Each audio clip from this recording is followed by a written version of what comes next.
Álvaro, ¿cómo estás? ¿Cómo te va, Matías? Acá muy bien. Excelente. Bueno, Álvaro, un capítulo más de Charla con expertos, donde vamos a trabajar el tema de pymes familiares, ¿sí? Con Bien. todas sus aristas. Charlemos un rato sobre las experiencias que tenemos, recomendaciones que damos a todos aquellos que tengan, que son muchos, una pyme familiar. Contanos un poquito tu experiencia y qué tenés que decirnos sobre este tema.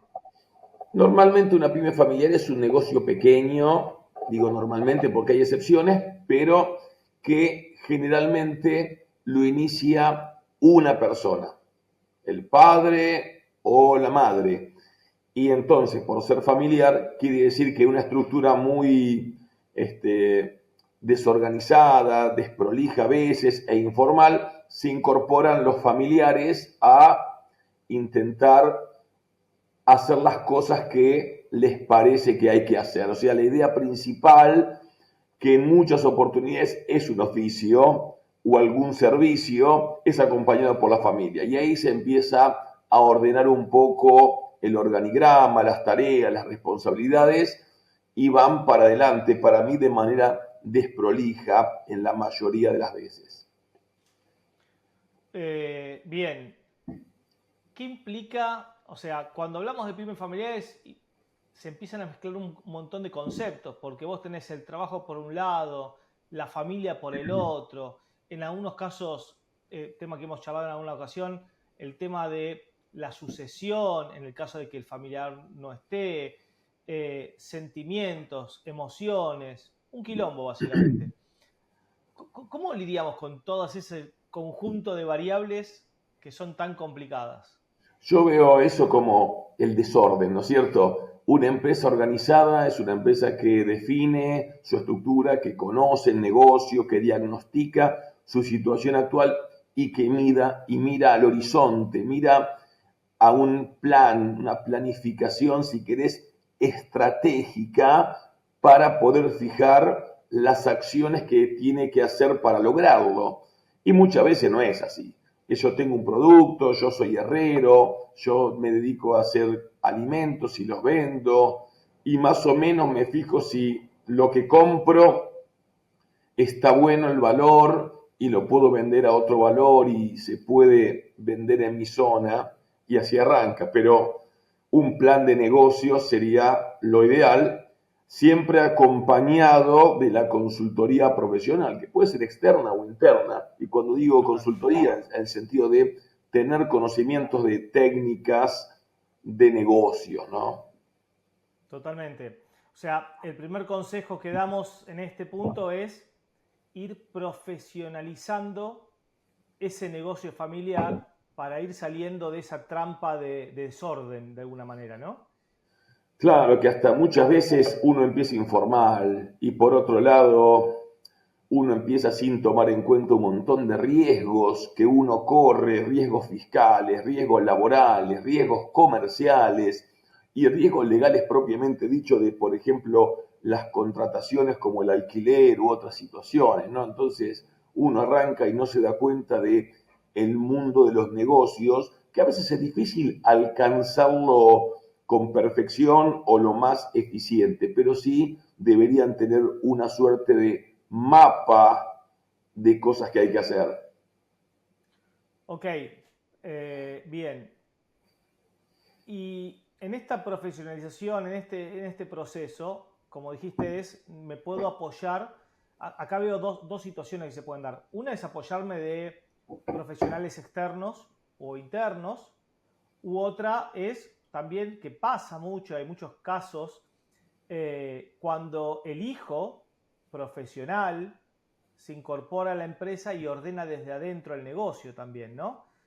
Sí, lo El hicimos padre, en otras charlas de recambio generacional, nos dimos cuenta de cómo hay que organizar el salto de la dirección, el cambio, y a mí me gusta hablar de choque de dos mundos, porque normalmente la dirección inicial trae experiencia y el recambio generacional trae conocimientos modernos y más tecnológicos si queremos, y hay que evitar que estos cambios que son a veces turbulentos, estamos con una pequeña tormenta y hay que hacer ajustes, no provoquen crisis en la empresa, ¿no? Totalmente. Yo ahí suelo evocar el ejemplo de Ricky Sarkany, ¿no? El padre zapatero, el profesional, MBA en negocios, toma la empresa y la armó la fábrica de zapatos de Argentina. Eso es un cambio generacional y una profesionalización del desorden quizás de una fábrica o de una empresa familiar, ¿no? Y de estos hay un montón de ejemplos, obviamente, ¿no? Ahora, viste que también hay muchos casos donde los hijos no quieren continuar la tarea o la empresa aburrida o fuera de época del padre o de la madre, ¿no es cierto? Entonces, el odontólogo no tiene a su hijo que va a ser odontólogo y continúa en el consultorio con la clientela, o sí, ¿no? Pero es un problema también cuando una empresa es bien familiar, ¿no? Y bien informal y se encuentra que no va a tener un sucesor directo, ¿no? Entonces tiene Total. que buscar qué va a pasar. Hoy en las noticias veía un kiosquero en Ciudad de Buenos Aires con 80 años que iba a terminar vendiendo su gran kiosco. Entonces la pregunta es, ¿cuándo el dueño afloja, ¿no? Que es otro gran punto, cuándo Sí, deja, sí, sí, sí, sí, sí, cuándo delega o cuándo abandona. Porque uno totalmente. a veces quiere o no quiere y otras veces puede o no puede. Entonces, eso es parte de lo que yo digo planificación, porque hasta a nosotros se nos pueden escapar, vos como licenciado en economía, yo como contador público, se nos pueden escapar algunos conceptos por olvido porque tal vez no lo sabemos, pero cuando uno planifica, planifica muchas cuestiones, planifica contingencias, planifica cosas que no esperaba, planifica cambios en el mercado que me pueden afectar y por qué no planificar ese futuro, ¿no es cierto? Ese largo plazo, que si querés 5 años, más de 5 años, donde lo veas, decir, ¿qué cosas pueden pasar? Y si alguna vez yo no puedo estar al mando, ¿quién está al mando? ¿No? En las técnicas de recursos humanos son los planes de reemplazo. Uno dice, che, ¿quién es mi próximo gerente comercial? Por las dudas de que mañana a este me plante y a este le pase algo de salud o renuncie o algo. Y yo al día Totalmente. siguiente necesito tener una cabeza ahí porque se me descontrola el área principal que es el cliente.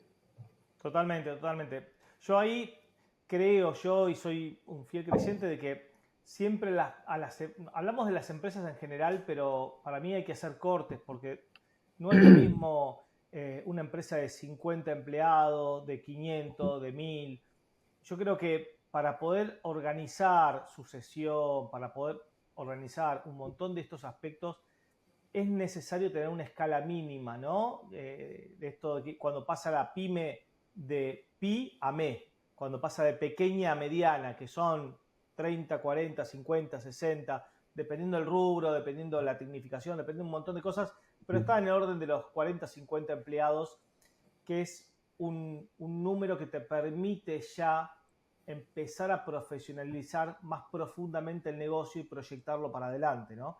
Porque cuando Ujú. vos tenés 5 empleados, son los 5 que hacen todo. Ni siquiera tenés división de áreas, ni siquiera tenés muchas veces división de funciones, división de responsabilidades. Es más difícil.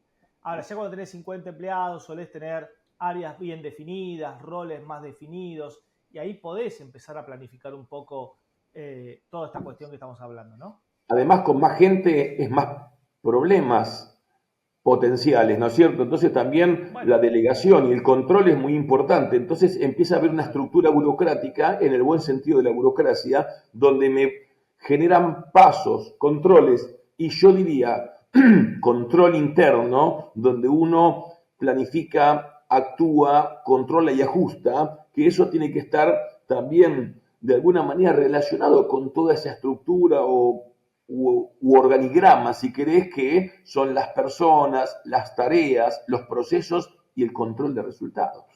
totalmente, sí, ahí nombraste el proceso, yo te iba a decir justamente, digo, los procesos tienen que ser claves para que, yo siempre digo, las empresas tienen que depender de los procesos y no de las personas, y obviamente estar auditados esos procesos y controlados, pero tiene que haber un proceso en todo flujo de actividad del negocio, me parece que es clave.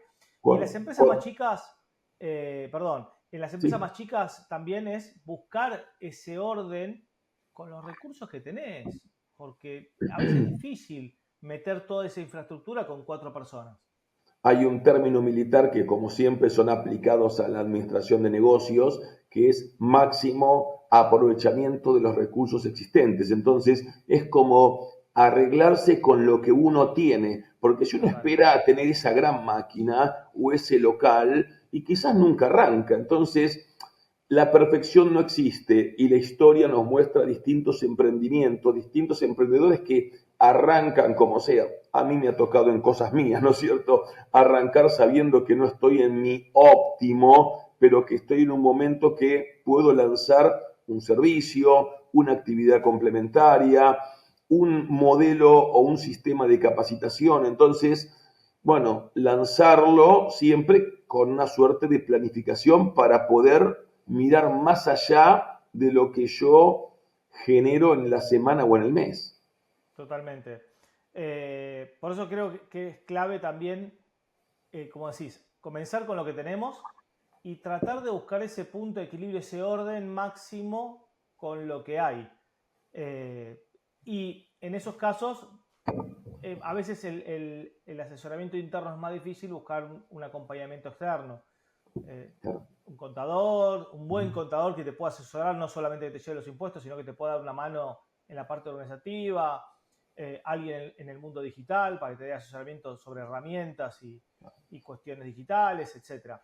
Entonces, eso lo veo muy importante, ¿no? Y Si te proyectar un... parece, Matías, esos podrían ser definiciones de factores críticos de éxito. La Total. administración funciona bien, el área comercial funciona bien, el área digital funciona bien, el área legal de ciertos controles son importantes. Puede haber un contador, un licenciado en administración, un abogado u otro profesional que nos ayude, y entonces ya me empiezo a agarrar dolor de cabeza, que un empresario pyme chiquito diga, pero yo necesito 70 profesionales, entonces ¿qué tengo? Una corporación. Y bueno, de alguna manera hay que tener los conocimientos de una estructura de negocios para arrancar, aunque seas vos solo un panadero, que tal vez, como Sí, hablamos de familiar, trabaja la esposa o el esposo, o algún hijo o algún sobrino. Bueno, hay que tener ciertas cuestiones, porque yo soy panadero y me largo y me muere alguien porque come algún producto en mal estado y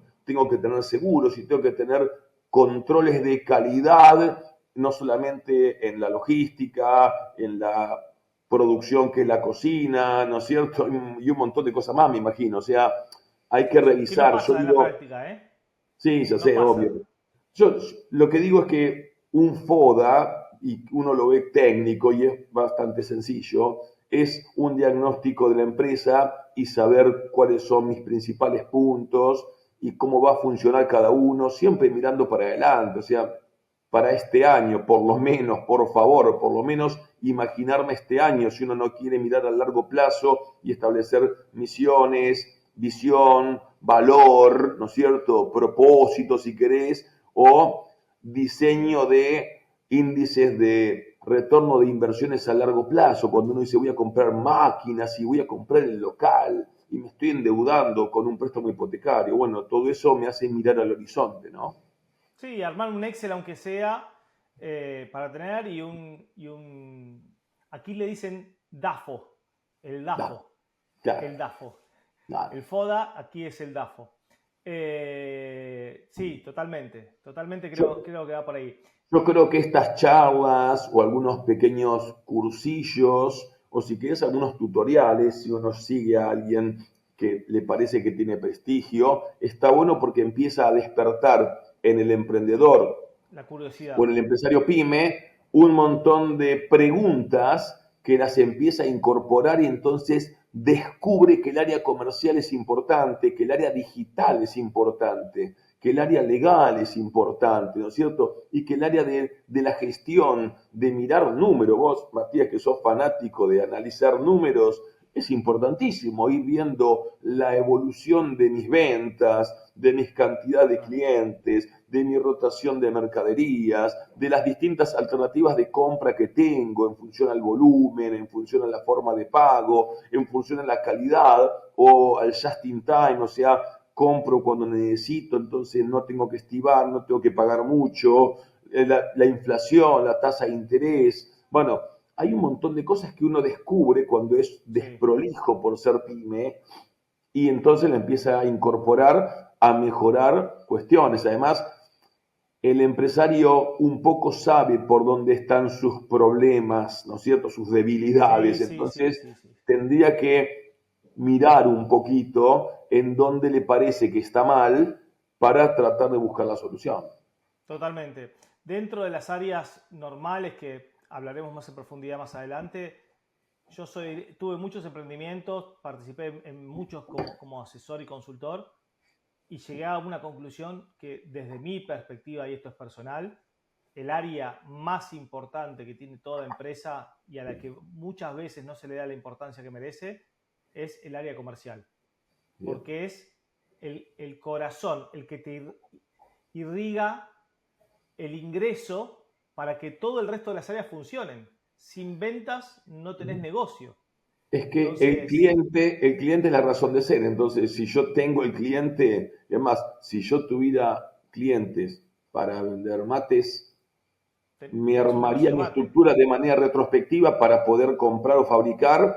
Total. Y así empiezan las ideas, ¿no? Matías, con alguna necesidad o con alguna situación, o te dice, Matías, vos podrías darnos un servicio de fletes a este tema tan importante que mueve millones. Y vos decís, ¿cómo mueve millones? Ya estoy averiguando si tengo que comprar un camión, si lo alquilo, si lo contrato y lo terciarizo, y cómo es, y me pongo a averiguar. Bueno, muchas veces pasa eso, y en las pymes el salto viene por la experiencia laboral previa, ¿no es cierto? O sea, Sí, quien trabajó una panadería mañana dice, estoy y abro mi sí, sí. panadería, ¿no es cierto? Tengo el expertise, estuve en el negocio, pego un salto que, ojo que es un salto discreto, porque es un tema, ¿no? Saltar a Sí, la pero no pileta. basta con producción. A esto voy yo. No basta con producción. No basta con que seas bueno produciendo pan. Si vos Súper, no lo sabés colocar, no le mimás al cliente que viene, no haces que el tipo que venga vuelva, la panadería quiebra. ¿Sí? súper. Y lo mismo una fábrica de autos y lo mismo, digo, si vos no tenés ventas, no tenés negocio, básicamente. Por eso soy de la idea y suelo promulgar que denle bola al área comercial como punta de lanza, porque atrás alinea todo el resto.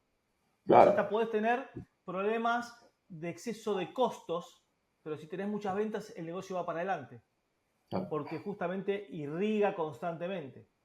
¿Sí? Por Y no eso el está, no cliente está es la bueno que razón de pase ser, eso, ¿no? ¿no?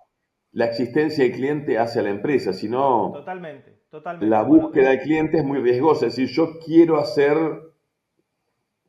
calzados y después veo si busco clientes. Eso es no, peligroso porque me tengo que encontrar en una fase posterior al negocio en un cuello de botella que define la subsistencia o no del negocio.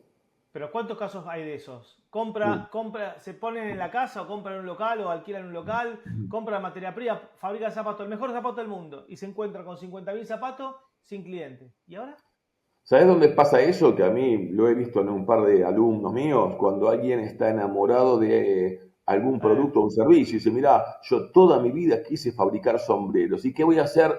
Sombreros. Y después te das cuenta que o son en serie traídos de China o de Brasil o lo que sea, mejores y más baratos, y vos luchás contra una idea motivadora nada más. Por eso sí, sí, las sí. grandes ideas hay que bajarlas a A análisis. papel. ¿Qué es el plan? Sí, sí. Hay que hacer un plan y eso es Siempre. grosso, ¿no es cierto? El plan tiene el área comercial, el área de producción, el área administrativa y que quizás las tres grandes áreas son esas, ¿no? Porque uno pues las puede subdividir, pero digo, tenés una idea, el emprendedor la tiene que desarrollar y en algún momento bajar al número, porque el Totalmente. número manda. Uno dice, parece que es una buena idea, en el sector no hay, a la gente le gustaría, tengo alguna encuesta, lo veo mucho por las redes. Bueno, listo, genial. Traigamos esas ideas y ahora plasmémoslas en un plan, ¿no es cierto? Que puede ser un Excel, puede ser un sistema, puede ser lo que nos parezca, pero un plan de negocios, al fin y al cabo, es esa estructura Sí, en borrador, importante, una ¿eh? herramienta.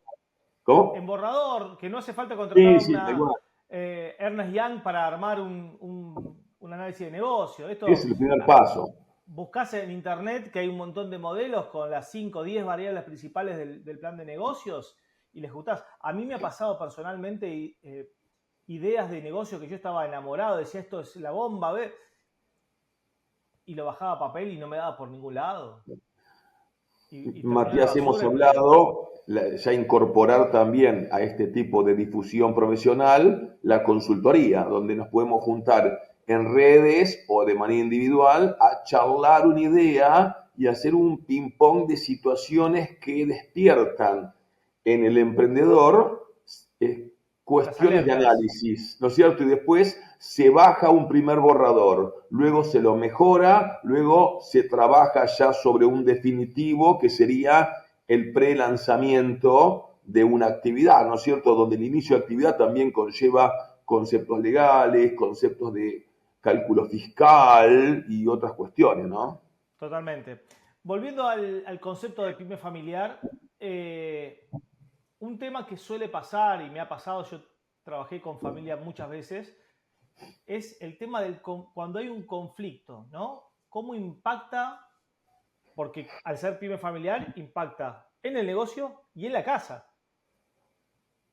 Entonces, es un tema sensible ese también, ¿no? El Es un tema conflicto en el difícil, de pyme. hecho, que no es fácil para nosotros también lidiarlo cuando uno tiene alguna herramienta teórica que básicamente es el orden, porque el orden define responsabilidades, define tareas, define tiempos, y cuando está todo bien claro, no deberían haber peleas, si Roces. querés llamarlo, o litigios, ¿no? Donde yo te digo, Matías, vos que sos mi primo, vos te tenés que encargar de atender los reclamos del cliente. Y vos me decís, no, si yo tengo Correcto. que vender, entonces eso nunca lo definimos.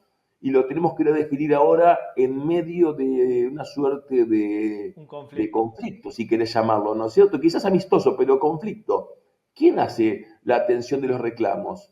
Matías, que está en ventas, o Álvaro, que está en administración, por decir una manera, ¿no es cierto? Entonces, Sí, sí, sí, sí. uno empieza a descubrir con la experiencia, ¿no es cierto? Y peinando canas, que cuando vos planificás correctamente, evitas dolores de cabeza. Y yo los evito con mis Totalmente. clientes cuando les presupuesto mi servicio y les pongo las cosas que sí hago, las cosas que no hago, por qué le estoy cobrando y los adicionales cómo se cobran y qué tarea le doy y qué informe le doy, en qué plazo, en qué formato. Entonces, ¿qué hago? Acoto El margen de error. cuestiones de no entender o de discrepar. Me tenés que pagar de esta manera, tal día, lo ajusto de esta manera y un montón de situaciones que uno con la experiencia y choques se da cuenta que sirven. Mira, y un pequeño ejemplo de la vida real. Todo por escrito. Y más cuando son temas fundamentales. Una vez, una Sí, de sí, mis sí. primeras empresas me llama la gerente administrativa y me hace una pregunta técnica sobre la necesidad de formalizar algún libro societario. Y yo le expliqué que hay que formalizarlo, salvo una excepción que me dejaba tener un libro informal. Bueno, eso quedó en una charla telefónica y a los 6 meses, en una inspección del Estado, le pone una multa y me dice, contador, me habías dicho que este libro no había que formalizarlo, presentarlo, rubricarlo. Y yo dije, no, yo te dije que en alguna situación especial, no, en este caso sí.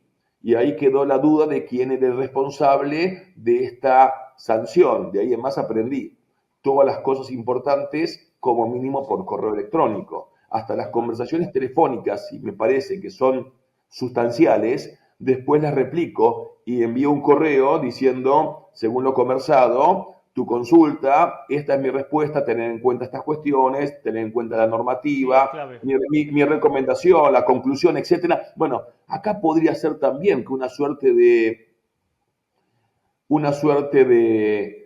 tener claro cuáles son las responsabilidades y las tareas de cada uno, que que estén por escrito de alguna manera, ¿no es cierto? No sé si firmadas con un escribano o un notario, pero sí que estén claras y por escrito, porque los temas verbales se olvidan con el tiempo. En cambio, algo escrito donde dice el reclamo del cliente lo contesta Matías, no da para que nos preguntemos quién tenía que hacer esta tarea o quién era responsable de este resultado, ¿no es cierto? Totalmente, totalmente. Perdón ahí el delay, pero una de las cámaras se apagó y se prendió la otra sola. Cosas que Cosas, pasan, cosas cosas que que pasan. pasan. El vivo, el vivo. Bueno, fantástico Álvaro, estamos llegando a la hora.